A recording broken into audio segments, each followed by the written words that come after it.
Chers amis qui nous suivez là depuis un peu partout en France, on vient de le dire, on veut vous souhaiter encore la bienvenue ce soir. Le webinaire que nous partageons ensemble nous permet d'accueillir le docteur Paul Sabat. Il vous sera présenté dans un instant.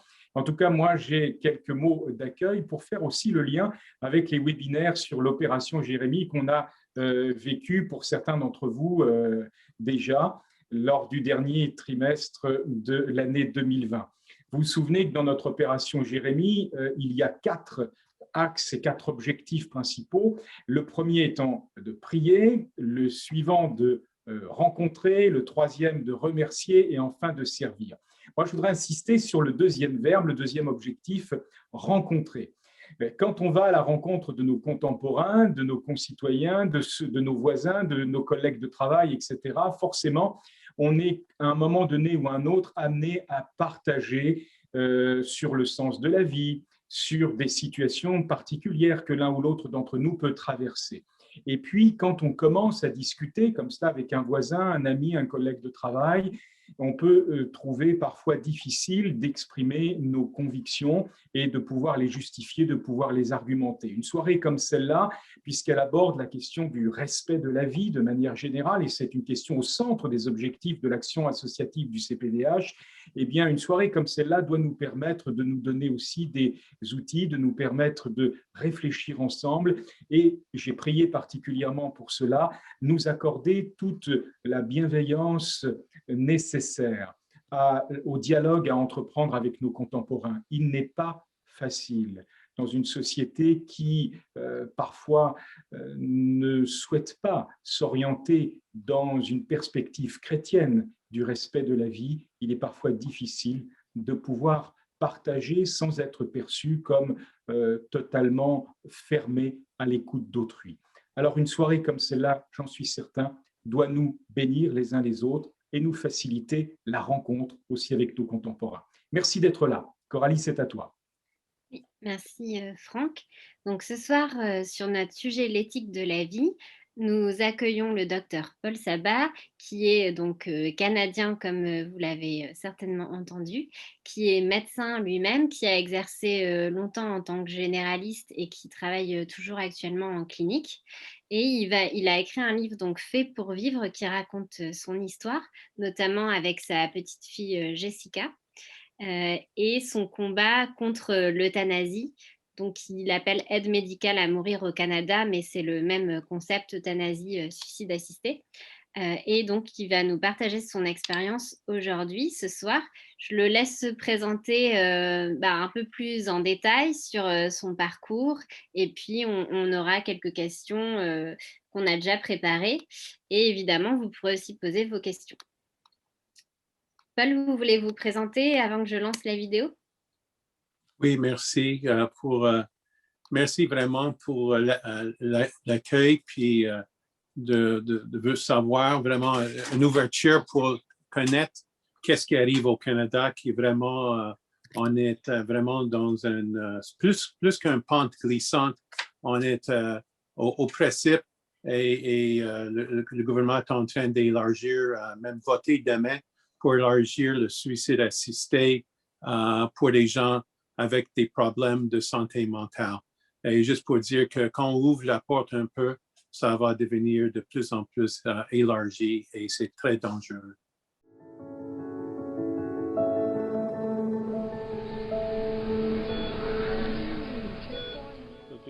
L'inspiration de ce livre a commencé avec la naissance de ma fille Jessica en 2009, même avant sa naissance. À 20 semaines de grossesse, suite à l'échographie, l'équipe médicale nous a pris à part pour nous dire « Nous sommes désolés, mais votre bébé a un problème très grave, une malformation congénitale. » Nous avons demandé « Que voulez-vous dire par cela ?» Ils nous ont expliqué que son cœur n'était pas viable et qu'elle sera probablement trisomique. Les médecins se demandaient même s'il aurait une qualité de vie et s'il pourrait tout simplement survivre après l'accouchement. Ils ont poursuivi en nous disant « Vous devriez considérer vos options. » Je leur ai demandé ce qu'ils entendaient par vos options. Ils ont répondu « Si vous souhaitiez mettre fin à la grossesse, vous devez le faire maintenant. » Nous avons leur fait une autre échographie à 24 semaines et avons eu le même résultat et nous ont posé de nouveau la même question à laquelle nous avons répondu que jamais nous ne mettrions fin à la grossesse. Même proche de la date de l'accouchement, l'équipe médicale nous demandait quel niveau de soins intensifs devait-il procéder pour sauver notre bébé après l'accouchement. Ma femme a insisté en leur disant « J'ai tout fait pour amener ma grossesse à terme, alors faites tout ce que vous pouvez pour sauver la vie de mon bébé. » Les plus grands abandons, c'est d'abandonner les êtres humains, en supprimant leur existence soit par le suicide assisté, l'euthanasie ou par l'avortement.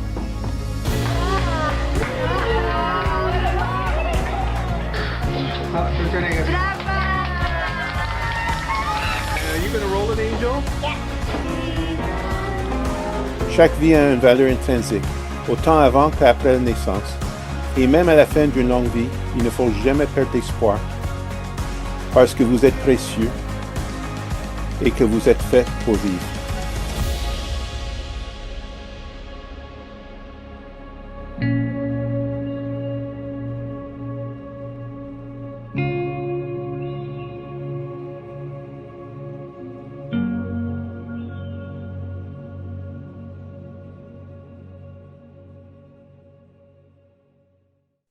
Paul, vous nous avez préparé une petite présentation que je vais montrer également et qui nous permettra donc de suivre le fil de notre conversation ce soir.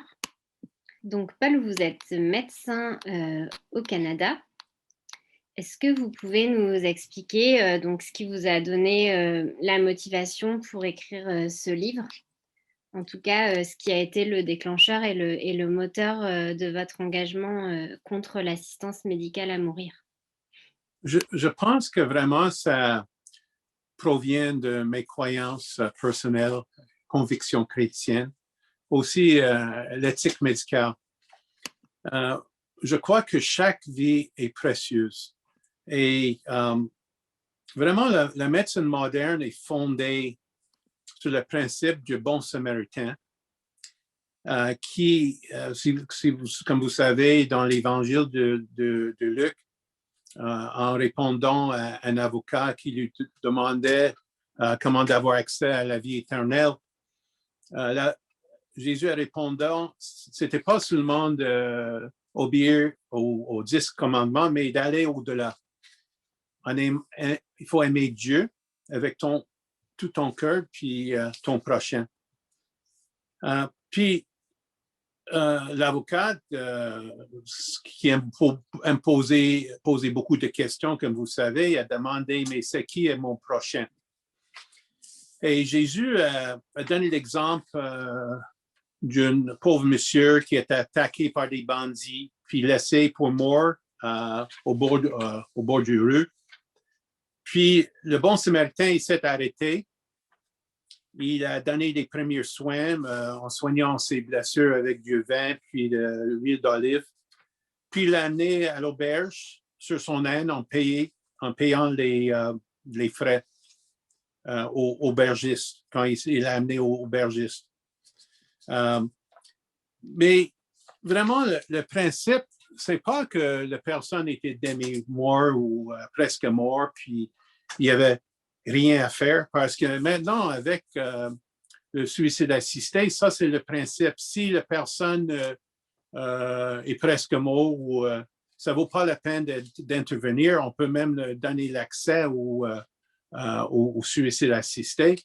Et même avec au Canada, on a commencé des nouveaux directifs pour accès aux soins intensifs. Il dit, si vous n'avez pas une note de 70% ou plus, vous n'aurez pas l'accès aux soins intensifs. En disant vraiment, l'idée, c'est que plus qu'on est malade, moins on doit avoir accès aux soins. Et ça va complètement contre l'éthique médicale de Jésus puis l'histoire du bon samaritain. Et c'est ça pour ces valeurs sont à l'encontre de la médecine moderne qui est basée vraiment sur l'éthique médicale du bon samaritain. Merci Paul pour cette introduction, déjà de remettre dans le contexte les bases de votre engagement. Alors, une question qu'on peut se poser, c'est de savoir pourquoi, à votre avis, un gouvernement comme celui du Canada, mais ça pourrait aussi être la France, ou c'est déjà le cas en Europe dans d'autres pays comme la Belgique, par exemple, pourquoi un pays aurait intérêt à prôner donc le suicide assisté et enfin, quel intérêt à légaliser ces pratiques selon vous? Moi, je pense que ce qui influence beaucoup nos gouvernements et surtout dans l'Occident, dans l'Ouest, ils essaient de trouver une façon pour économiser. Et c'est toujours l'économie. Mais c'est vraiment une économie à court terme parce que si vous voyez la valeur de chaque vie, puis on ne peut pas prévoir quelqu'un qui a réussi à vivre, qui est un survivant, qu'est-ce qu'il peut donner à la société? On ne peut pas prévoir. Si ou par l'avortement, on ne sait pas parce que les enfants souvent avortés sont en santé. Il y a certaines qui ont prévoir des malformations congénitales comme ma fille Jessica. Mais même sur la base économique, ça peut nous apporter quelque chose économique. On sait aujourd'hui, il y a une pénurie de personnes. On parle toujours que plus les personnes, ils ont besoin de fonds de retraite. Il y a plus de travailleurs. Ça se fait partout dans l'Ouest. Et pour faire rouler l'économie. Donc, vraiment, c'est une économie à court terme. Et ce que les pays font, comme le Canada, en adoptant le suicide assisté ou l'euthanasie, ils essaient d'éliminer des gens qui trouvent comme un fardeau dans la société. Fardeau physique, un fardeau mental. Si on peut convaincre des gens de se faire l'euthanasie ou le suicide assisté, ils ne vont pas payer des médicaments, ils ne vont pas les obliger à être hospitalisés. On ne va pas mettre les demandes sur le système social.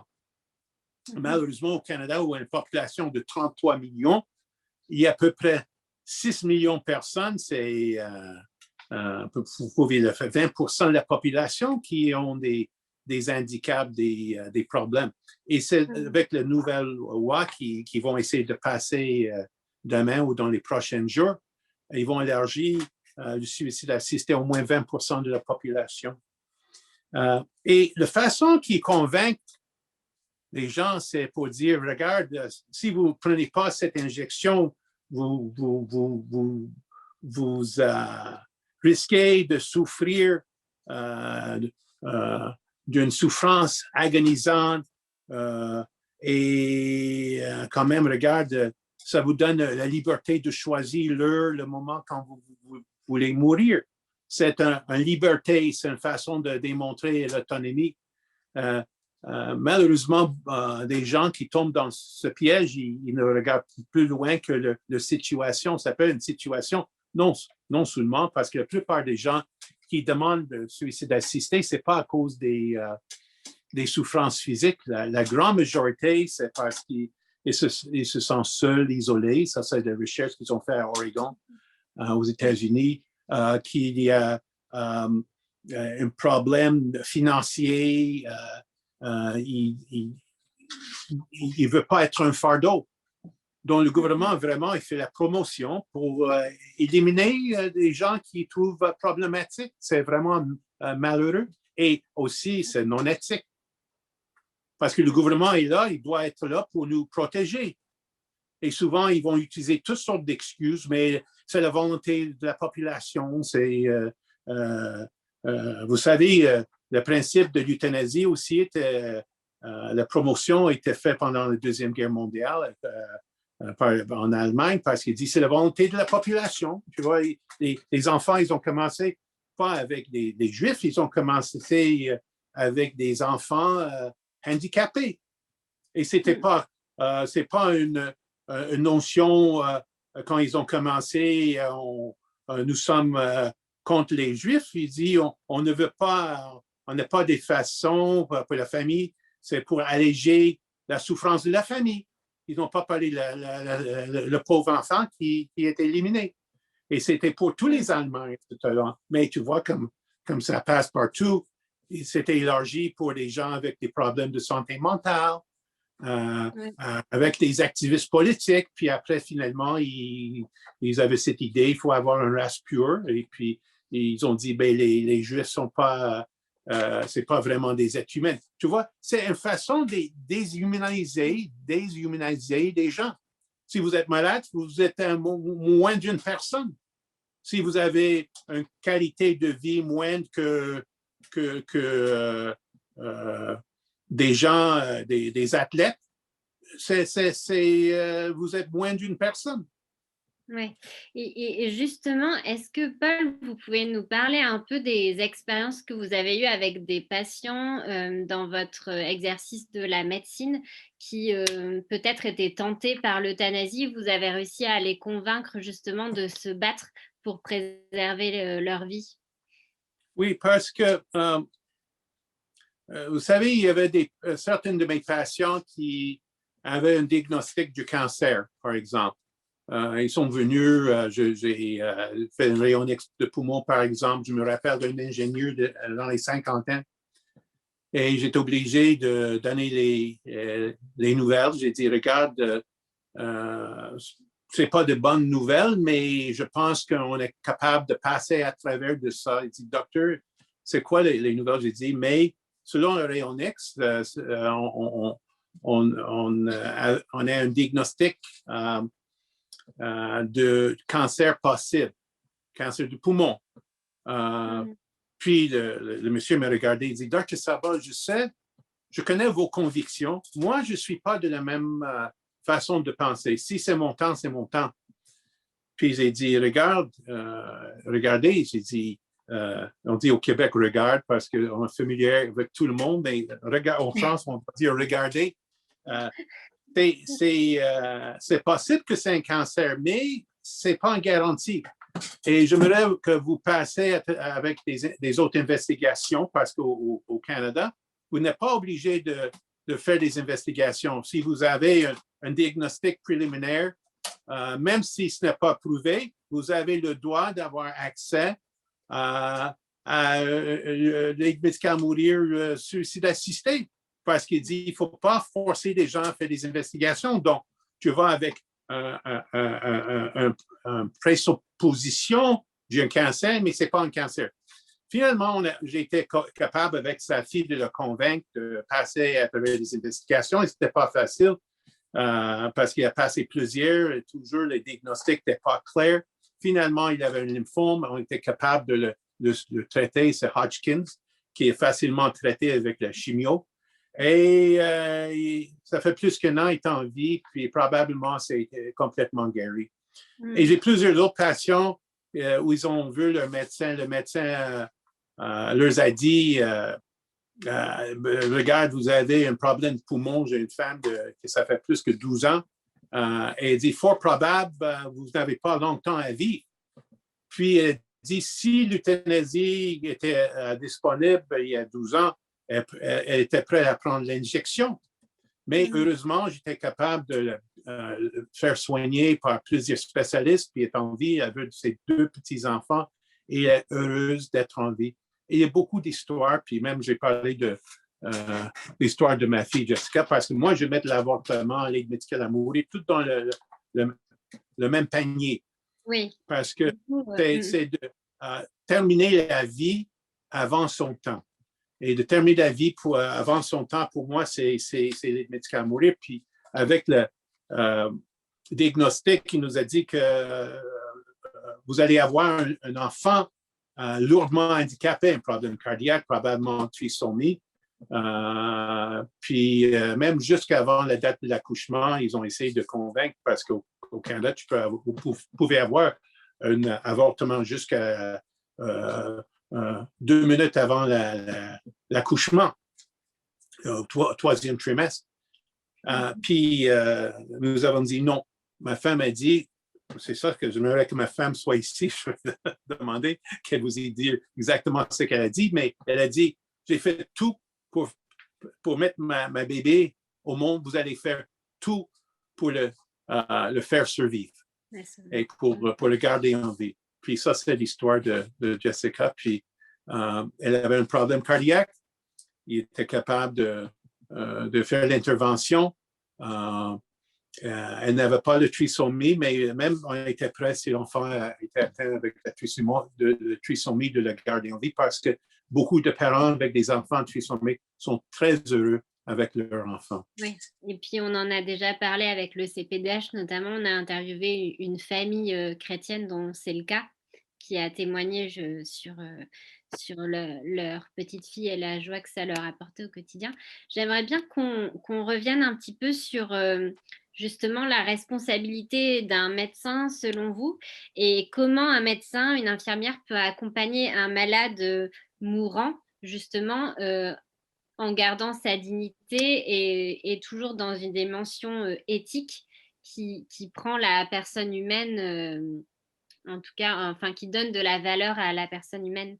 Alors, Coralie, est-ce que je peux vous couper un instant? Parce que justement, on a eu une question d'Astrid sur cette thématique-là, et ça va renforcer ta question auprès du docteur Paul Sabat. Astrid nous dit qu'elle travaille justement à l'hôpital et que pour certains de ses patients, c'est la question de la souffrance et de la dégradation physique qui leur donne l'impression de perdre leur dignité humaine et donc de ne plus avoir de dignité à vivre, si je puis dire. Oui. Pour moi, la dignité, c'est la façon qu'on traite nos prochains. Ça, c'est la dignité, de les soigner avec dignité, de donner tous les soins possibles. Je vis actuellement avec ma mère qui est dans un déclin et elle vit chez ma sœur. J'ai même transféré mon bureau de médecine doit être proche d'elle.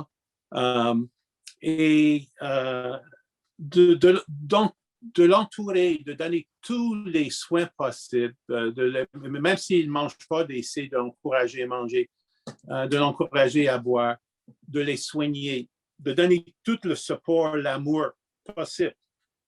Parce que ça, c'est la dignité de l'être humain. On pense que, moi, j'utilise toujours l'exemple de Jésus. Des lépreux, c'était vraiment une maladie très indigne. Et pendant le temps des Romains, c'était considéré digne et noble, on peut en dire, de se suicider si vous êtes malade ou du corps physique ou l'esprit. Mais Jésus est allé complètement contre cette idée-là. Il dit que c'est pourquoi on a le modèle du bon samaritain. J'imagine il n'avait pas l'air d'avoir une vie digne, demi-mort au bord de la rue. Mais on a donné des soins. L'hôpital, c'est l'auberge moderne. Et nous avons une obligation, si on croit dans les principes du bon samaritain, c'est pourquoi nous avons des hôpitaux aujourd'hui. Ce n'était pas l'État qui ont créé des hôpitaux, c'est les organisations religieuses, les églises qui ont construit des hôpitaux, des dispensaires, parce que l'idée, c'était de donner des soins pour tout le monde, le plus malade, surtout des gens en pauvreté, des gens handicapés. Et c'est ça le modèle de la médecine moderne. Si nous refusons, si nous faisons comme des nazis ont fait, parce que les nazis étaient complètement, je parle des nazis parce que je ne dis pas que les gens qui font ça sont des nazis, mais les nazis étaient comme nous. Ils avaient cette idée graduellement de abandonner les plus malades en disant que les plus malades n'étaient pas dignes pour vivre. Ils ont dit les vies, lives less worthy of life. Les vies qui ont moins de valeur pour vivre. Et ça va compléter. Et si on commence dans ce chemin-là, à un moment donné, on va donner le suicide assisté à n'importe qui, même des gens avec des problèmes de santé mentale, comme nous faisons au Canada. Ils commencent déjà, même sans la loi, mais ils doivent voter ça dans les prochains jours faut élargir non seulement pour les gens handicapés, je ne parle pas des gens lourdement handicapés, des gens qui sont handicapés qui veulent mourir, des gens avec la dépression qui veulent mourir, des gens autistiques qui veulent mourir. C'est ça. Quand on ouvre la porte, ça va devenir. Puis nous sommes capables de soigner tout le monde pour alléger les souffrances, même complètement éliminer la souffrance, 100% avec physique. Je parle des souffrances physiques parce que c'est sûr, il y a toujours la souffrance existentielle qu'on voit qu'on n'était pas où on était avant. Moi, si vous regardez, vous allez voir dans mon livre, j'étais pas mal beau, puis en forme quand j'étais jeune, puis je me regarde maintenant, puis j'ai dit, regarde, je vois un déclin quand même. Mais c'est sûr, j'ai une certaine qualité de vie que j'apprécie, mais c'est vraiment relatif, la qualité de vie. Et je comprends et je n'essaie pas de diminuer la question parce que je vois ma mère dans un déclin important présentement dans les quelques mois et c'est difficile. Mais pour garder notre humanité et l'humanité pour ma mère, même si je sais que c'est difficile pour elle, on fait tout pour la supporter. Et Paul, dans votre livre, vous donnez cet exemple d'une femme lourdement handicapée et qui justement s'oppose à cette notion de suicide assisté parce que elle considère que le gouvernement ne fait pas assez pour pouvoir soulager sa souffrance et lui donner justement une qualité de vie. C'est-à-dire que pour des personnes handicapées, il pourrait y avoir des solutions, mais finalement, on ne propose pas d'alternative parce que ça coûte moins cher, tout simplement, que ces personnes disparaissent. Et justement, vous donnez ce témoignage de cette femme qui s'insurge en fait contre ce principe et qui se dit que si seulement on avait envie d'investir en fait dans la qualité de vie des personnes malades ou handicapées, ce serait possible, ça permettrait de soulager la souffrance, mais qu'il n'y a pas de volonté politique en fait de le faire et d'aller dans ce sens. Est-ce que vous pouvez détailler un petit peu plus Oui, Lisa D'Amico est dans mon livre et j'étais en cours avec elle pour l'appuyer et puis dans ses démarches pour stopper l'aide médicale à mourir. On est capable de stopper pour 2 semaines, mais le gouvernement a changé son opinion parce qu'il y avait un changement du gouvernement. Et malheureusement, on n'a pas gagné, mais je ne vois pas ça comme un échec. Comme j'ai déjà dit, je vois chaque effort pour aider nos proches, c'est un succès. Puis même si le gouvernement refuse, il faut continuer à parler. Elle a des problèmes de paralysie cérébrale depuis sa naissance, dans les 50aines maintenant. Et elle cherche à avoir l'hydrothérapie, la physiothérapie. Ce n'est pas couvert au Canada, sauf dans les hôpitaux. Oui. Et même, souvent, elle parle elle aimerait être réfugiée en France, mais je ne pense pas que la France accepterait des réfugiés du Canada parce qu'elle dit que le système est meilleur en France, le système de santé, qu'au Canada. Et vraiment, vous avez un système de soins palliatifs formidable, beaucoup mieux que chez nous. Seulement 30% de nos patients ont accès aux soins palliatifs. Et ça dit 2/3 n'ont pas accès. Et je sais, en France, ils ont décidé de valoriser les soins palliatifs plutôt que l'aide médicale à mourir. Et puis, je dis bravo pour la France. Mais il ne faut pas que la France fait les mêmes erreurs que nous faisons ici au Canada. Et c'est pourquoi je vous encourage de rester vigilant, de n'accepter pas la notion de suicide assisté. Ils vont trouver toutes sortes de raisons. Ils vont dire, mais ce serait juste quelques-uns qui vont avoir accès. Il nous a dit ça, quelques-uns, mais je me souviens, le ministre de la Santé du Québec a dit juste quelques-uns. Il même dit 3, 4, 5. Maintenant, depuis la loi en 2016, il y a plus que 20 000 morts par le suicide assisté, ça depuis à peu près 4 ans, même moins oui, à peu près 4 ans et demi, 20 000 morts. sur une population de 33 millions. Je sais, en France, vous avez presque le double de notre population. Oui, c'est quand même important en pourcentage de population. Alors, j'aimerais juste pour qu'on puisse un petit peu terminer la partie présentation de ce que vous faites. Est-ce qu'on peut juste revenir sur comment un médecin et une infirmière peut accompagner justement un malade en fin de vie? Mais moi, je dis, donnez tous les soins possibles.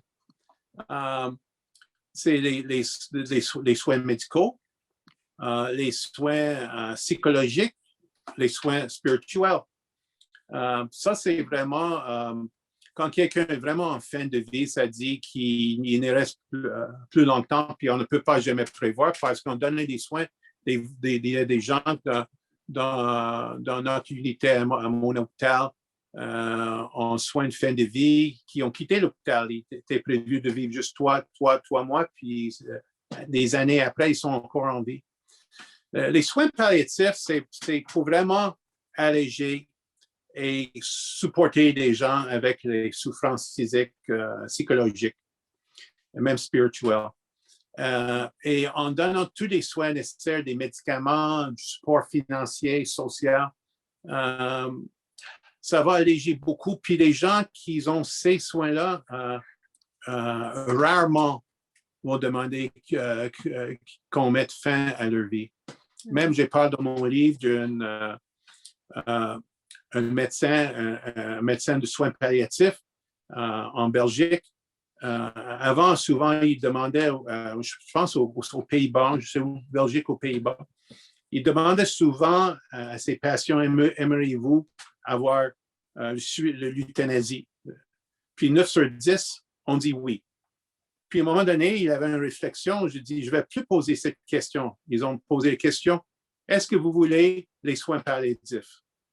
Les soins palliatifs. 9 sur 10, on dit soins palliatifs. Il dit, dès qu'il commence à parler de l'euthanasie ou le suicide assisté, ça a mis dans le cerveau du patient que le docteur pensait que c'est la meilleure option. Mais si vous présentez ça comme une option, c'est sûr que les gens vont dire, mais c'est médical. Mais ce n'est pas médical, c'est non éthique. Et plutôt d'alléger et abréger la souffrance des patients, au lieu d'abréger la vie des gens avec l'euthanasie, c'est mieux d'alléger et abréger leur souffrance. Mm-hmm. Alors, il y a un point qui... Nous, on avait écrit justement dans la petite présentation pour cette soirée, le respect de la vie de sa conception à sa mort naturelle. On en a un petit peu parlé. Et je voulais qu'on revienne justement sur l'avortement. Donc, vous considérez comme une forme d'aide médicale à mourir. Qu'est-ce que vous diriez justement à une femme qui se retrouve enceinte parce qu'elle a été... violée ou qu'une femme qui aurait un enfant atteint de graves malformations, parce que c'est un argument qui revient souvent en fait pour justifier l'avortement. Oui.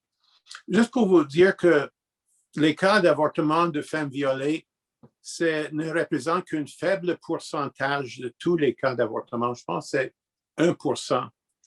La plupart des avortements, c'est comme pour l'aide médicale à mourir, c'est motivé par les difficultés sociales, psychologiques et financières. C'est sûr que pour une femme violée, je crois qu'ils ont besoin beaucoup d'accompagnement émotionnel, psychologique, spirituel et aussi financier. Ce n'est pas la faute de la femme ni de son bébé. Et pour prévenir les dommages dans l'avenir psychologique et physique pour ces femmes, je crois que vraiment la plupart des femmes garderaient leur bébé s'ils savaient qu'il y avait du support quelque part. Je ne vais pas dire leur décision. Je ne peux pas garantir, mais tu peux essayer de sauver la vie de son bébé et aussi sauver la femme. Je pense que ça va faire plus de dommages que de bien qu'elle faire avorter son bébé. Et pour les femmes qui font face à des problèmes de malformation ou de maladies graves pour leur enfant à naître, je pense que nous, comme communauté et comme des membres de famille, communauté et la société, doit l'accompagner, doit le supporter pendant et même après la grossesse et pendant la vie de l'enfant. Parce que ma situation était beaucoup semblable de faire face à une vie difficile pour notre enfant. C'est sûr qu'un médecin, j'ai beaucoup plus de moyens. Mais comme société, nous devons valoriser toutes les vies. Parce que où est-ce qu'on va faire le barème? Où est-ce qu'on va dire que c'est une maladie trop grave, ça c'est une maladie moins grave? Toutes les maladies sont des maladies et il faut s'adapter, il faut trouver une solution et au lieu d'éliminer nos enfants, il faut donner du support et aider nos enfants et nos familles. Merci. Alors, on va terminer. Donc là, on a Jessica et son dessin « Nous sommes faits pour vivre » qui a inspiré le livre. Donc, on mettra le lien tout à l'heure pour ceux qui ont envie de lire tout le parcours que vous avez fait. La dernière question, avant de passer aux questions de nos participants, ce serait de savoir quels conseils vous donneriez à des personnes qui veulent s'engager dans un combat semblable au vôtre contre l'euthanasie et le suicide assisté, sachant que là, il y a une proposition de loi qui a été déposée donc, au Parlement français sur cette question. Bon, a priori, qui n'est pas en bonne voie pour aboutir, mais en tout cas, il y a des lobbies très forts qui cherchent à légaliser l'euthanasie, même en France en ce moment. Oui, je pense que la chose importante est de continuer à parler de ce qu'on a fait actuellement. Parler avec vos amis, votre famille, dans votre église. Même faire une présentation. Partager des informations des organisations comme celle-ci, Pro-Vie, sur votre Facebook et partout. Il faut partager, il ne faut pas avoir peur de partager. C'est sûr, acheter mon livre puis partager ça avec les membres de famille, avec votre communauté. Même vous pouvez l'envoyer à vos élus que vous connaissez, vous dire, regarde, j'ai entendu un médecin du Canada qui parle des dégâts qu'ils font actuellement au Canada, qu'ils ont élargi l'aide médicale à mourir, le suicide assisté. Il faut pas aller sur ce chemin. Puis même dans mon livre, je parle de l'exemple de la France comme un bon exemple actuellement, mais qu'il ne faut pas aller de l'avant. Il ne faut pas que les autres pays font les mêmes erreurs que le Canada. Je peux le dire, le docteur et le médecin au Canada dit que c'est une grosse erreur. Il faut lire son livre. Tu donnes ça, puis c'est comme ça, je pense. Et il ne faut pas regarder des échecs. Pour moi, je dis de participer, de parler, d'échanger. C'est un succès. L'échec, c'est de ne pas parler, de rester muet. Autant qu'il a vie, il y a de l'espoir. Mm-hmm. Et ça, c'est le message que j'aimerais que vous passez à vos confrères, vos consoeurs. Que pensez-vous de la situation des patients en état végétatif chronique? En réponse à cette question des gens chroniques végétatifs, je dis parce que j'ai soigné des gens, j'ai travaillé dans un hôpital où on a pris soin des gens avec des problèmes neurodégénératifs, toutes sortes de formes neurologiques. et atteinte. Et je réponds toujours, même à mes collègues, puis aux infirmières, que c'est des êtres humains à leur famille. Ils ont quand même une âme, puis il faut les soigner. Et si, malgré nos soins, ils tombent malades, puis on est capable de ne pas les garder en vie, c'est pas parce qu'on les a abandonnés. Je ne vais pas forcément, je ne vais pas dire aux gens qu'il faut les mettre sur le ventilateur. Puis je pense qu'il y a très peu de nombre de familles qui vont assister là-dessus. S'il y a quelques-unes, ben, j'ai dit, ça, c'est le coût de préserver la vie, mais c'est très peu. Et normalement, les familles sont raisonnables quand ils voient qu'ils sont en train de perdre leur père, leur mère, leur frère, leur sœur. Ils acceptent ça. Mais c'est de les jamais abandonner parce qu'on ne sait jamais est-ce qu'il y a un nouveau traitement qui peut arriver. En elle, par exemple, je parle dans mon livre des gens qui sont atteints avec le kystique fibrose, la maladie qui il a parlé en Belgique. Il y avait 2 jeunes enfants qui étaient euthanasiés récemment. Mais peu de temps après, ils ont développé le Trikafta, c'est un nouveau médicament qui vraiment guérisse complètement cette maladie. Et je pose la question, si les patients avaient eu accès, ces jeunes enfants, ils ne seront pas morts. On ne sait jamais un nouveau traitement qui peut arriver puis sauver des vies. Je sais, pendant ma recherche dans les années 90, le sida était un diagnostic fatal. Et il y avait un médecin au Canada qui a donné des cocktails pour le suicide assisté. Et une de ses patients a décidé au dernier moment d'aller à l'urgence. Ils ont vidé son estomac. Ils ont enlevé le poison.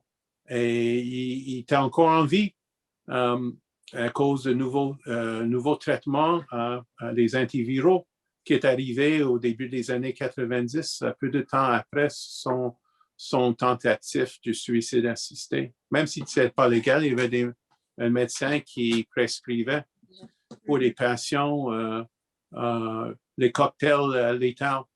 Donc, j'ai dit, on ne peut pas jamais savoir qu'est-ce qui peut arriver. Je ne dis pas pour les patients dans un état végétatif, mais toujours les nouveaux traitements qui peuvent arriver. Mais notre responsabilité, c'est de ne pas décider ce vie vaut la peine, puis une autre vie ne vaut pas la peine. Sinon, on va faire ce qu'on va faire bientôt au Canada, légaliser l'euthanasie pour les gens en dépression chronique. Alors, docteur Paul Sabin, nous avons aussi un médecin, le docteur Michel Cambreling, qui est vice-président du CPDH, qui est en ligne avec nous ce soir, et qui, concernant précisément les soins palliatifs, fait remarquer que le problème n'est pas seulement un manque de couverture du réseau des soins palliatifs, mais aussi, peut-être et surtout, un manque d'information des patients et de leurs familles sur le droit à en bénéficier. Donc, on va peut-être lui donner la parole. Michel, si tu nous entends, est-ce que tu peux peut-être compléter le résumé que tu as fait dans le chat? Oui. Est-ce que vous m'entendez? On t'entend très bien, Michel. Alors, en France, il y a un réseau quand même, une couverture au niveau des soins palliatifs qui couvre l'ensemble du territoire national. Alors, c'est vrai qu'il y a quand même quelques inégalités selon les régions.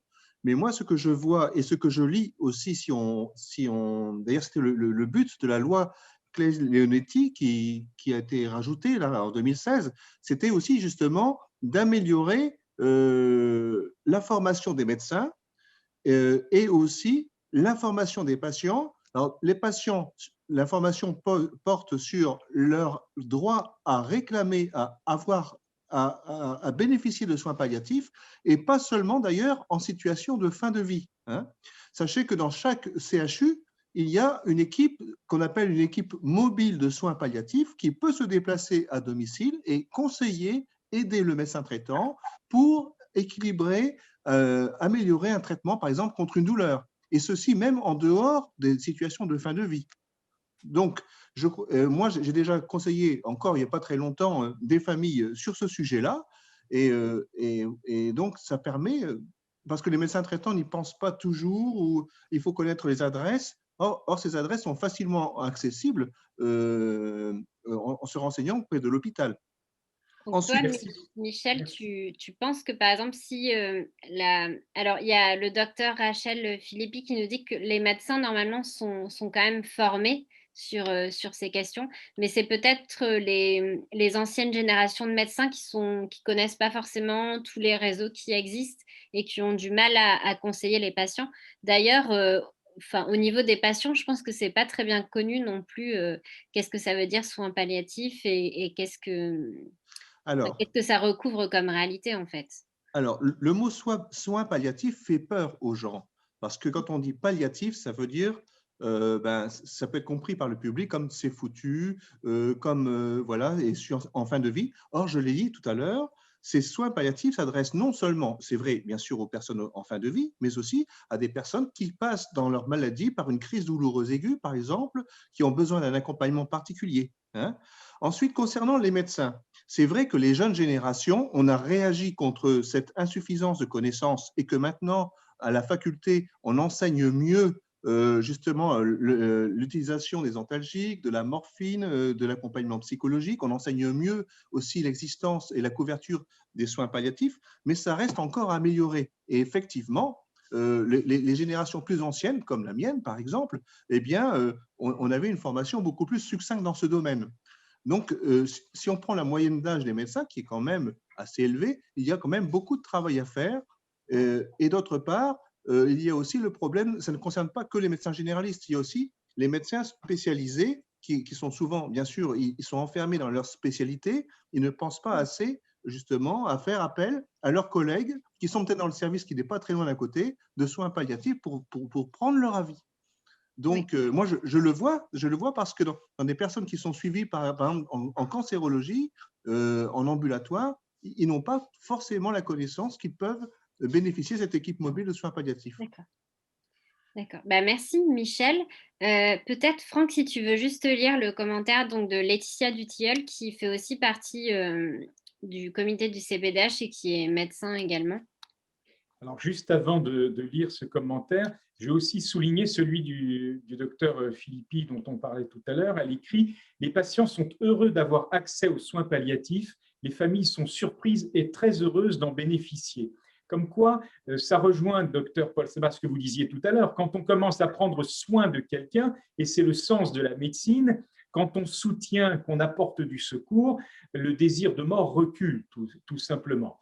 Alors, le docteur Dutilleul écrit « Il y a une contradiction forte au sein du monde médical qui, à la fois, peut parfois s'acharner dans des réanimations déraisonnables, générant un nombre croissant de personnes en état végétatif ou de très grands prématurés, tout en ayant tendance à pousser vers l'interruption de grossesse ou l'euthanasie, y compris, alors je continue à lire, y compris pour des personnes en relative bonne santé. » Donc cette contradiction, effectivement, elle appelle un juste milieu à la fois dans les pratiques médicales, mais aussi certainement dans les attentes des familles, des patients eux-mêmes. Est-ce que vous pouvez nous parler de ce juste milieu, docteur Sabah? Oui, je pense que quand on regarde l'acharnement, souvent c'est rétrospectif parce que si quelqu'un s'est vécu, on ne va pas parler de l'acharnement. Si des fois, si on ne réussit pas, ils vont dire c'est l'acharnement. C'est très difficile. Moi, j'ai toujours essayé d'explorer avec la famille, avec le patient, quelles mesures ils veulent, qu'ils cherchent, et de respecter leur volonté. Et je pense que c'est ça, c'est le juste milieu. Je suis d'accord avec mon collègue. Il ne faut pas essayer de convaincre d'aller contre la volonté du patient et de la famille. De dire, regarde, c'est mon expérience. il y a toujours la chance, mais fort probablement, mon expérience, ça n'a pas l'air bien. Mais si vous voulez continuer à traiter, on va le traiter. Si vous décidez non, à un moment donné, je vais respecter la volonté. Je pense que ça, c'est le juste milieu. De rester toujours en communication. Toujours. On n'est pas Dieu, on ne peut pas prévoir l'avenir. On peut avoir un sens, mais on ne peut pas prévoir. C'est certain que des femmes qui ont des enfants qui sont en santé, qui décident de l'avorter, j'essaie de les convaincre. Regarde, peut-être la situation financière n'est pas idéale, mais pour beaucoup de monde, ce n'était pas idéal, mais c'est un enfant quand même et je ne veux pas que vous ayez des regrets après. Et je parle dans mon livre d'une expérience que j'ai vécue où j'ai accompagné une femme à un centre pour faire avorter l'enfant. Et je peux dire, il y a toujours des regrets. Ce n'est pas pour lancer des pierres, mais dire, regarde, j'ai vécu une telle expérience et je ne veux pas que vous passiez à travers la même expérience. Quand vous avez peut-être la façon de voir des choses va changer, puis tu ne peux pas avoir de regrets. C'est une vie. Quand tu enlèves une vie, tu ne peux pas le ramener. Oui.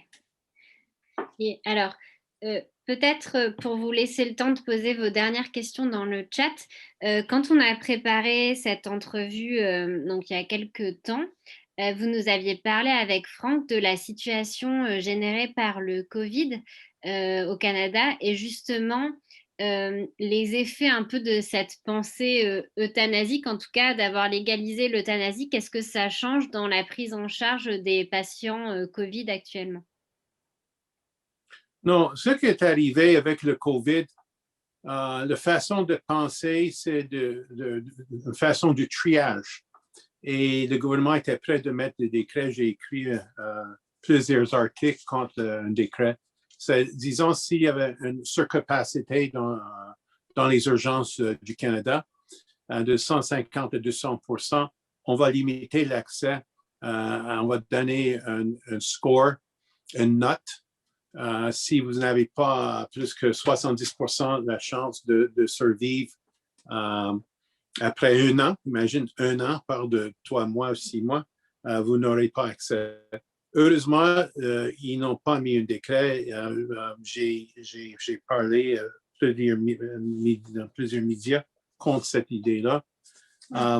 Mais le danger, c'est que dès qu'on ouvre la porte pour cette façon de penser, ces notions, on dit au Québec « minding », c'est une traduction anglaise, de changer la façon de penser, c'est facile à un moment donné pour même des gens en santé de dire « vous n'aurez plus l'accès pour avoir les meilleurs soins ». Donc, pour une note de 70%, je ne parle pas de quelqu'un handicapé nécessairement, mais quelqu'un qui a peut-être diabète, qui a un peu de surplus de poids et qui n'aurait pas accès, qui est très fonctionnel, mais peut-être il mange un peu trop de sucre, un peu trop de gâterie. Ça, en France, vous faites des très bons pâtisseries. Et pour ces patients, de ne pas avoir accès, c'est inconscient. Tu ne peux pas penser à ça. Mais c'est la façon de voir les choses dégradées au niveau de valorisation de la vie. Même, il y avait un décret par le gouvernement au début du COVID où ils ont abandonné des gens qui ont tombé avec des infarctus à Montréal. Ils ont dit, on ne touche pas à ces patients-là parce que ça peut qu'ils vont le COVID ou ça peut qu'on n'aurait pas assez accès aux urgences. Donc, les gens dans les trentaines, quarantaines qui ont eu un arrêt cardiaque qui était abandonné. J'ai écrit contre ça dans les journaux. Le gouvernement a renversé cette décision. Mais je peux dire, tu vois, dès qu'on ouvre la porte un peu, ça devient de plus en plus large. Puis j'ai écrit des articles comment on peut assurer une capacité de 500% infirmières, médecins, parce qu'au départ, ils disent on n'a pas de lit. Puis après, ils disent oui, on a des lits, mais on n'a pas de personnel. mais de façon par exemple, de diplômer plutôt des infirmiers, des médecins, comment dire, recycler des médecins, des infirmières, des inhalothérapeutes qui ont pris leur retraite. Il y a de toute façon pour assurer une capacité, mais c'est juste la volonté de le faire qui manque. Et en fait, ce qu'on pourrait conclure de l'expérience au Canada, c'est que finalement, quand on légalise l'euthanasie, on ne sait pas si à un moment donné, ça va peut-être être nous, en fait, qu'on n'aura pas choisi de mourir, mais finalement, il y a la société qui nous imposerait parce qu'on est trop vieux, parce qu'on n'est pas en assez bonne santé, parce qu'on mange trop de sucre, parce qu'on mange trop de gras. Et finalement, ça pourrait être nous, le prochain sur la liste. Oui, j'appelle ça la diète française qu'on aime beaucoup. Beaucoup de gras, beaucoup de bonnes sauces. Mais la chose importante, c'est que la façon de penser qu'il y a certaines vies qui portent plus de valeur que l'autre, ça va aller jusqu'au, comme on a fait avec les directives. Ces directives existent. Ils n'ont pas forcément les forcer, mais j'ai parlé à plusieurs meetings, réunions où je siège à McGill. Par exemple, je ne parle pas dans le nom de McGill, l'Université McGill, mais j'ai insisté, ce n'était pas des valeurs médicaux. On ne doit pas accepter ça. Heureusement, ils n'ont pas accepté ça. Mais je dis, c'est vraiment, c'est pas une pente glissante, c'est juste une barre ouverte. Et c'est très dangereux. C'est comme avoir une barre ouverte pendant le temps de COVID, c'est ça. D'accord. Merci, docteur.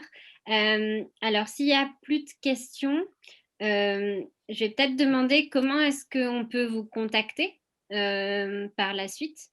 Oui, mon email, c'est paulsaba@commercial, en anglais, made2live.com. Vous pouvez envoyer des questions. Paul Saba, PAULSABA, sans point, à commercial, made2live.com. Et aussi, aller sur le site web faitpourvivre.com. C'est l'édition Inspiration. Je vous encourage d'acheter le livre. Puis, je pense que ça va encourager beaucoup de monde. Puis, partagez ce livre avec vos amis, familles, vos élus. Alors, je vais remettre l'adresse. Franck, tu avais une dernière question? Oui, moi, je veux encore insister avec ce qui a été partagé dans le chat et que vous nous avez aussi souligné à maintes reprises, Dr Paul Saba, la place de l'écoute et de l'importance accordée à la personne qui souffre ou qui vieillit ou qui se trouve dans une situation de fragilité quelconque. Finalement, c'est notre regard qui donne de la dignité à l'autre et c'est notre façon de considérer l'autre qui lui donne envie d'aller plus loin. Si on fait 1 mile, enfin, ou 1 kilomètre avec la personne, elle sera encouragée à en faire un deuxième en notre compagnie. Et je crois que cette démarche-là, c'est véritablement la démarche du chrétien, la démarche du bon samaritain, pour reprendre l'illustration biblique que vous donniez au départ de votre intervention. C'est que finalement, peut-être que cet homme sur le bord du chemin qui avait été battu, qui était dans une grande souffrance, qui était dans une perte de dignité totale puisqu'il avait été dépouillé certainement de ses vêtements, etc., eh bien, cette personne désespérait certainement de vivre. Or, que quelqu'un s'arrête, prenne le temps de lui mettre de l'huile, prenne le temps de l'accompagner, de le mettre ensuite sur sa monture, de l'emmener dans une hôtellerie, de payer la charge de ses soins, etc., etc., eh bien, c'est finalement ce qui va permettre à la vie de continuer. Moi, il y a une belle formule que j'apprécie particulièrement, et elle concerne la fin de vie précisément, et la fin de vie, ça peut arriver à n'importe lequel d'entre nous et à n'importe quel âge, c'est que quand on ne peut plus ajouter de jours à la vie, alors il faut ajouter de la vie au jour. Vous parliez tout à l'heure des pâtisseries. C'est un clin d'œil que vous faisiez à la France. Figurez-vous, docteur Saba, que dans ma commune, au moment du confinement du Covid, on a décidé d'offrir chaque semaine, tous les dimanches midi, des pâtisseries gratuites. Bon, eh bien, c'est quelque chose qui a remonté le moral de tout le monde et particulièrement des personnes âgées qui me disaient « mais à quoi bon vivre puisque de toute façon on ne peut même plus se voir, on ne peut même plus sortir de chez soi, on ne peut même plus voir nos petits-enfants ou nos arrière-petits-enfants ». Eh bien, les pâtisseries étaient un remède. Voilà, donc je vous donne cela comme idée, mais c'est pour renvoyer à tout ce qu'on a parlé, tout ce qu'on a discuté, pardon, c'est l'importance de donner à l'autre. Et je crois qu'il faudra retenir cela de cette soirée. Je le dis à tous ceux qui nous écoutent et à tous ceux qui ont participé avec nous à cette soirée, les sujets que nous venons d'aborder sont des sujets d'actualité. D'abord parce que, tout à l'heure, Coralie l'a rappelé, il y a une proposition de loi à l'Assemblée nationale actuellement, même si, on l'a dit, elle a peu de chances de prospérer, n'empêche qu'elle est là. Et puis aussi parce que, et ça, ce n'est pas à négliger, nous avons une ancienne secrétaire d'État aux personnes âgées, Paulette Guinchard, qui est décédée à l'âge de 71 ans en allant demander un suicide assisté en Suisse. Et ça, c'est quelque chose qui est utilisé aussi parfois médiatiquement pour dire, voyez, en France, on ne peut pas faire, donc il faut aller ailleurs. Comme si le ailleurs devenait un peu la référence et l'exemple à suivre. Donc, méfions-nous, vous en avez témoigné, docteur Paul Sabat, quand on commence à ouvrir la porte de la mort à tous ceux qui la réclameraient, quand on fait de la société une société de la mort possible plutôt que de l'encouragement à la vie, alors on ne sait plus où s'arrêter sur le chemin de la mort. Vous nous l'avez rappelé, merci beaucoup. Franck, est-ce qu'on a des fiches repères sur ce sujet ? Alors, nous en avons effectivement au CPDH, sur le site du CPDH, des fiches repères sur la question de la fin de vie, précisément. On rappelle quelle est la loi française. Et puis également, grâce au travail de Laetitia Dutilleul et de Michel Cambrelin, nous avons en téléchargement sur notre site Internet de quoi un formulaire pour désigner une personne de confiance, quand on se trouve dans une situation où on pourrait être en fin de vie, et également pour pouvoir exprimer ses volontés pour qu'il n'y ait pas d'acharnement thérapeutique, mais en même temps que soient respectées nos convictions personnelles. Et puis, on a beaucoup parlé de fin de vie, on a un peu parlé de début de vie, d'interruption volontaire de grossesse. Je dois dire qu'au CPDH, nous diffusons aussi ce petit magazine, ce petit recueil, ça s'appelle « Je suis enceinte, guide des aides ». Ce petit fascicule est disponible aussi en téléchargement sur Internet. Il est extrêmement bien fait. Là aussi, docteur Sabat, vous l'avez rappelé, parfois, ces situations de détresse, il suffit d'apporter des solutions ou de montrer que des solutions existent. Alors, c'est très détaillé, c'est très clair, c'est imagé, mais finalement, à des questions de détresse parfois psychosociale, le mot est à la mode chez nous en ce moment, ou des détresses économiques, où est-ce qu'on peut trouver de l'aide? Et il en existe beaucoup. Seulement, on n'a pas toujours accès à l'information. Donc, vraiment, je conseille, hop, je mets devant ma caméra, je suis enceinte, guide des aides, pour aider les jeunes femmes ou les jeunes couples qui se posent des questions au sujet de l'interruption volontaire de grossesse. Merci à tout le monde, en tout cas. Si vous voulez, la dernière actualité en date du CPDH, c'est notre analyse des vaccins Covid. Puisqu'il y a eu beaucoup de polémiques sur cette question. Donc, je vous mets notre dernier article avec la fiche en téléchargement, donc rédigée par le docteur Cambrelin, pour pouvoir se situer un petit peu par rapport aux cellules embryonnaires utilisées parfois pour les vaccins et comment on peut se positionner sur toutes ces questions. Voilà, donc j'ai pas mis l'article à tout le monde, je vais le remettre. Je vous mets l'article. Vous avez les coordonnées, la petite vidéo, notre site internet avec toutes les informations. Donc, merci beaucoup, Paul, pour votre intervention. C'était vraiment très intéressant de vous écouter et de pouvoir partager avec vous sur cette expérience. Alors, en plus, si on lit le livre, on découvre encore plein d'autres choses sur votre parcours judiciaire contre l'aide médicale à mourir, sur votre parcours de vie en tant que médecin en Somalie, au Liban et dans les camps de réfugiés, etc. Donc, c'est vraiment un livre très riche pour ceux qui ont envie de s'y plonger. Et je remercie tous les participants. On aura un autre webinaire le lundi 29 mars à 19h30 avec Nancy Lefebvre sur la question de la laïcité. Donc, laïcité, un concept bien français. pour le coup, et assez particulier. Mais en tout cas, il y a beaucoup de discussions en ce moment avec le projet de loi contre les séparatismes ou pour renforcer les Les valeurs de la principes de la République. Ouais, voilà. Donc, il y a pas mal de lois en discussion en ce moment qui nous intéressent, en tout cas. Et puis, on sera ravis de vous retrouver pour débattre de ces questions et poser un petit peu des bases de réflexion. Merci beaucoup, Paul. Donc, n'hésitez pas à le contacter pour ceux qui ont envie d'échanger et d'en savoir un petit peu plus. Et moi, je vais clore cette réunion pour ce soir. Et merci vraiment chaleureusement. Et on a hâte de vous retrouver pour nos prochaines sessions. Merci, Dr Sabbah. Bonne continuation. Et puis vous, bonne continuation de la journée parce qu'il y a 6 heures de moins par rapport à nous.